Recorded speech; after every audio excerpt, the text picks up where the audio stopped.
today with fellow Welshman Tom Russell. Tom, good to see you, my friend. Good to see you too. Where are we, Tom? We are in Splott in Cardiff today. So this is a 4x 2-bedroom flat conversion, which we're currently in planning for. Straight to the garden then, is it, Tom? What are we doing here? It obviously has potential for a side extension down there. It's like the Jungle Book out here, Tom. This is all coming completely down this extension by here. This building is an old 3-bedroom house. Been empty for 5 years. Right. You know, the family went into care. So was this an off-market deal or on-market? It was an off-market deal. Yeah. Yeah, we managed to negotiate with the seller. 6 months delayed completion. It's unconditional. You're paying down a deposit. Yeah, a 10% deposit and on the purchase price. And you get 6 months before you have to complete. Yes. And they give you a license to come in. And what are you going to do in that time? Well, I'm going to clear the back garden. So for the 6 months, we might do some enabling works, just stripping out. Right. And is it mainly to get planning though? Yeah, that is just a buyer's time. So we don't have to sit on it with interest payments for 6 months. So this is just a 3-bedroom house at the moment. You're looking to get planning for 4 2-bedroom flats? That's right, yeah. Okay, and to do that, you have to go into the loft and extend the building to the side and to the rear. Yeah. And you put in you're going to knock this double-story extension down, build another one. Yeah. It's quite some major works here then. Yeah, there's only going to be one more left once we're finished with it. Right, amazing. Well, and that's right at the front. Let's have a look around then, mate. Yeah. Okay. Good old-fashioned run-down house. Yeah. Wallpaper coming off the walls. Yep. Right. So single glazed windows. It looks quite small now, obviously, because that wall is coming down. And we're extending out the side there. So you have to knock down the old chimney breast, the external wall. So you're going to take the old roof off as well. Yeah. You're going to take it right to the boundary of the neighbour? Yeah, right to the boundary, just like that house is done there. So you're going to get a party wall agreement with the neighbour for when you take the foundations, party wall agreement with the attached neighbour. Yeah. 2 entrances, yeah? Mm-hmm. You have 2 ground floor flats and on each floor. But the first floor, they have maisonettes, yeah? Yeah. So, okay, right. So how long do you reckon it'll take for you to do this, Tom? Probably between 8 and 9 months for the build. 8 and 9 months? Yeah. So you think 6 months planning, 8 to 9 months build? Yeah, hopefully 6 months plan, but it could roll into 4 months. But you've done these types of projects before, haven't you? Yeah, one took 9 weeks similar to this, but it was an eyesore. Yeah. When you found this deal or appraised it, what was the major things you were looking? So anything with a big plot in Cardiff is rare. Yeah.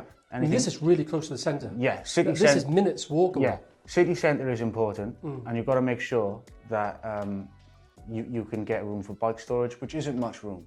You've got per bedroom. Well, for planning point of view. For a planning point of view. Or desirability. Yeah, for a planning point of view, you need to make sure there's one bike, enough space for a bike per bedroom of a flat. So do you, from a plan, because this is close to the town centre, but it's not in the town centre, do you need parking to do 4 flats here? But if we was further out, you would. Okay, but you just need bike store. Yeah. Because you do have an option on a property like this when you walk around, the good old-fashioned buy, refurbish, refinance or flip, like what we both used to do years ago. Yeah. But is there not much money in doing that? No, it's too competitive. There's lots of cash buyers in Cardiff, and they're buying for investment. They're not looking to make a profit or build equity in. So how much are you buying this for? 175. Right. And if you was to flip it on, if you did a refurb, it'd just be like a 250 or something? It would only be about 250, exactly, yeah. So it's not worth it. But the main development, for instance of the 4 flats, you reckon this would be about 150 a flat? 150 a flat, so yeah, probably about 600,000. I mean, on the street, two streets overs, they have achieved 165 for a 2-bed. It was quite a large 2-bed. Okay. But we're going to do them nice, so we're talking 150, 160 a flat. What's the biggest concern you have on this project that you're thinking about? Biggest concern is probably it's got to be the GDP and interest rates. Let's just see where the market goes. Are you going to sell these or keep them? Sell these. Okay. If you had to keep them, there'd be strong demand for rental as well. Oh yeah, very strong. We probably achieve 1,100 a flat. Yeah. How are you financing this? Because a 175 purchase, all the build costs. You've got a 600,000 plus GDV for 4 dwellings.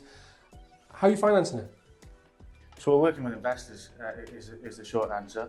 So we'll normally have a first charge investor to fund the bulk of it, right? Probably up to 80% net of cash required. Okay.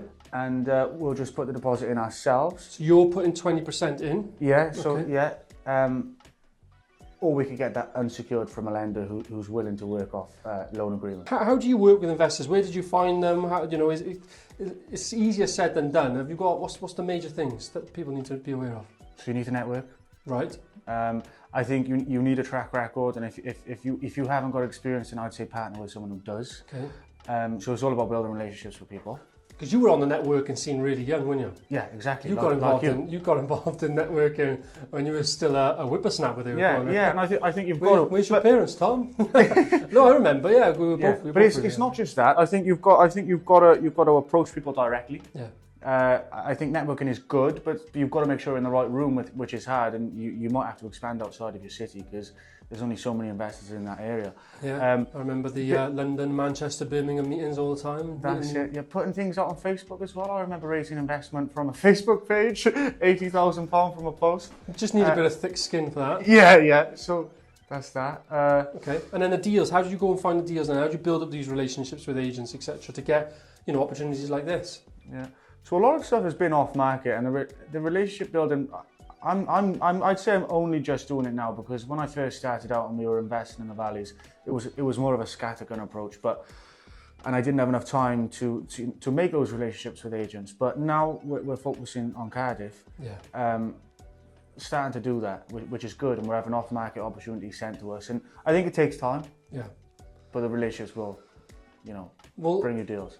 And a good benefit that you have as well is having your own landscaping company. So you've got experience in an element of construction. And I'm looking out the window now, and like I say, it's like Garden Village out there. What are you gonna do to that? It might look quite scary to someone who doesn't know how long it's going to take to get rid of all that. But it's probably just a day between 3 people. That's it. Yeah. With the chipper and everything will get taken away. That's without the rubbish. The rubbish might take a bit longer. Right. But it's there is that good side to it. I'll have you over my garden then. Yeah. Exactly. One day, 2 guys. I'll hold you account to that. Where are we now? So we're in North Road in Cardiff, right? And we're about 400 metres from the University Hospital of Wales. So we're nice and close to that. We've got major road links, M4 up there. Sounds about a mile that way. And we've just developed 3 2-bedroom flats and a shop on the ground floor. So what was this for? It was a derelict, rundown property which went up in fire in 2021, right? The fire swept across to next door, so we've had to develop them both at the same time. Another owner developed that one. Right. So this then, did you have to go into planning for this, or was it already 3 apartments and a shop? Yeah, so we had to go for full planning, but obviously being on a main road and being derelict and an eyesore, planning sailed through in 9 weeks. That's fast. Full planning, yeah. That's really fast. We got 1 duplex, yes, 1 on the ground floor, and 1 on the first floor. And then the shop. That's just. Got a tenant for it? Yeah, we've got a guy from Swansea moving in as an accountant. All right, amazing. And are these to sell or to keep? To rent out and keep, yeah. All right, fantastic. Show us around it. It's the original feature. That's all right there. Yeah. It's always a shame when we see these ripped up. Yeah, no, for sure. Yeah, 2 bedrooms. We're going for a feature wall. We'll show, so the bed can go by here. You have your bedside cabinet side to side. Yeah. Nice fellas. Sprinkler systems, we put caps on these. That's a must now in conversions like this. Even when you're refurbishing properties, which are existing 2 beds, doing a heavy refurb, building control will make you put sprinklers in. What was the main challenge of doing this project? The main challenge was, it's all gone like clockwork, to be honest. Not even just saying that. Finding the deal was the hardest part. And where did the deal come from? So it was off market. I was driving on that road there, which you probably about it here, and you can see from here. Yeah, going over the flyover, saw that there was no roof on it. Something just told me I got to find out who owns that property and got to go to them and find out if they want to sell. And initially, he didn't want to sell, but 10 months later, we managed to do a deal. So how did you find his details? Land registry. So I downloaded the title deeds for £3. It pulled up his address, and I just knocked his door one day. Yeah, right, that's yeah. And then you just kept on your following up, did you every month, every quarter? I'd say probably every quarter, and then finally he got back in touch with me. And it really is. Stop nagging me, I'll find It is just a numbers game. Yeah. But So you bought cash? Yeah, bought the cash. Private investor? No, my own cash. Oh, right. Nice. So picked it up for 60,000. Oh wow, really? Yeah. And that's quite cheap for a property, yeah? Well, yeah, exactly. It's gonna be worth about between 525 and 550, Dan? If you was to fast roll back the time, Tom going to buy this property, all excited, smile on his face, showing you the side of the paper, what do you say to him? To that, voice in the ear. What would I say? What would I say? Make sure you know your numbers. Okay. That's key, because on other developments, I underestimated things. Didn't even know certain costs were coming up. So you bought this cash. Then how did you finance the works? So investors again, and we brought in the council to give a first charge at £25,000 per unit. So a grant? Yeah, an interest-free loan it was. As a loan?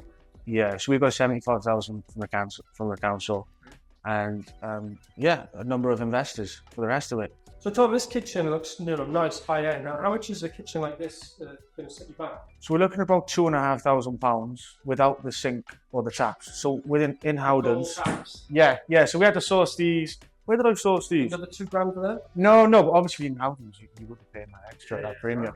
So we sourced this and this separately. I'm probably coming in at about 2.6 in total, 2.7 maybe for a kitchen. Do you think going this extra mile for the kitchen helps on the renting side of things? I think so, and I just think it's going to be easier to rent. It's going to be quicker to rent. You're going to attract a better tenant, and I mean, speed is everything, really. And if someone's property is down the road at basic level, and you've put this one in, they're going to choose yours every time. Yeah, it's fine from there. What made you go for the design?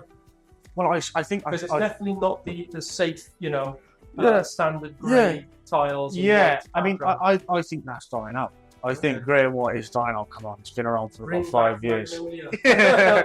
But no, I think you've got to stand up. You've got to be slightly different. I saw someone else's project do it. I think gold and dark blue and green goes. Yeah. It is different. I think it's a little. I like it. I don't know about anyone else. Everyone else seems to like it.